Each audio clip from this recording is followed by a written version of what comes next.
Lagi na lang guys, pag magsosolo, palulagi kalaban. Kakargay na naman natin tong mga random. Ubos, pati pantubos. Maniac, boss. Pasikat ang puta! Bago mangyari yung guys, matindi muna ang pinagdaanan ko sa mga kakampi ko rito. Yung core namin guys, yung Julian, parang walang bitaw eh. Delikado tayo na ito. Palupa naman yung Lancelot guys, triple kill oh. Ba't kaya hindi nila ako napunta sa kalabang guys? Ba't kailangan palaging dito sa mga dark system? Nakakatabad na eh. Walang magawa yung jungle namin guys oh. Putik na, paano mapapanalo to ganitong laban? Pero trinay pa rin natin guys. Sanay na tayo sa ganitong laban sa solo guys. Hindi na bago to. Papanalo natin to guys, ako bahala. Uli ka na sa balita, Silong. Tamang KS ka rin eh no. Pag clash talaga hindi mo maasahan to mga to eh. Pero pag kami mamamatay na, ang bibilis niya mga yan, nagtatakbuhan pa, nag-uunan. Kung sino mauna makapatay.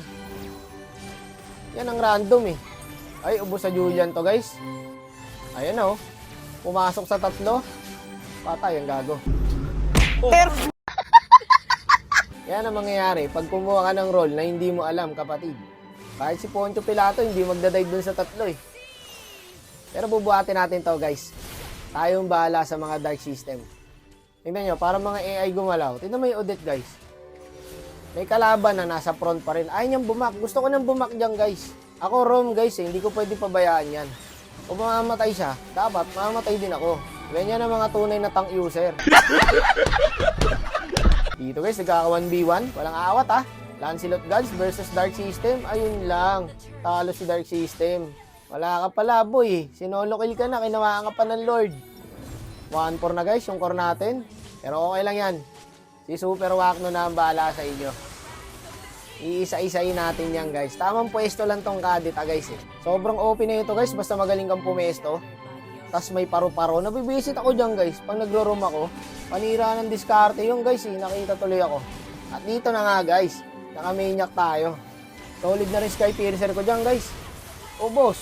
Pati panto boss. Okay na. Isang beses lang tayo lumamang. May kasama pang Lord. Equals endable to guys. Nakakaramdam ako. Pwestuhan lang ulit natin. Hintay-hintay lang guys. Be patient lang. Huwag kang papakain sa iyong emosyon. Mas maganda kung marksman o kaya mage eh. Yung core, kaya ko na rin comboin yung core guys. Isang combo na lang din sa akin yan. Pero mas okay kung marksman. Mahirap yung Lancelot bigyan guys. Marunong kasi. Ang tagal naman lumabas ng marksman. Ay, ito na. Patay na sa akin to boy. Patay na yan guys. Basta ako nagsabi guys. Pero patay na rin yata ako. Pero okay lang. Ang mahalaga. Ay hindi, boy ako guys. Second life. Thank you Lord. Teka, back muna. Hindi kaya guys eh. Chillan lang natin. Diskarte yung magpapanalo sa atin dito guys. Si paring Gilong na bahala dyan. Nice one. Ito pa, ilan sila to. Ito, kumulit. Sundutin mo put niyan, boss. Nice one. Uy, sayang. Wala yatang pansundot. Okay, nag-ulti na i siya. Pwede tayo mag-mid. Nahuli ko ulit. Burado talaga sa mapa yan, guys. Nice one talaga, paring Gilong. Si paring Gilong nagpanalo dong, guys. Palo manundot ng puwit. Ayun, oh. Wala na. Panalo na to, guys. Enjoyable na to.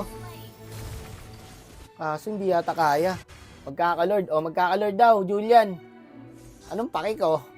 Anong magkakalord? Susugudin ko to. Patay ang gago. Dark system ako eh. Hindi na inaantayan, Lord. Tapusin na daw. Tara. Ito gusto nyo eh. I-mid na natin to. Tara, mid na. Wala nang babak. Ba't babak pa? Wala nang attack the Lord dyan. Diretso na yan. Sakto yan guys, oh. Uy, sayang yung prediction ko. Pinasok na ng Kimi guys. Ako natatangki dito. Sige lang, sundutin mo to. Loko kayo. Ba't nyo naman ako iniwan, tropa? Walang ya kayo, patay na yun eh. Pero tapos na to guys. Ang galing ng ulti ng Iksha dito guys, oh. Nahirapan yung Kimi dun ah. Uy, hindi ako MVP. May 14 assist kasi yung Kimi guys. Ako high skill lang ako. Solid mag-Julian boss, matches 3.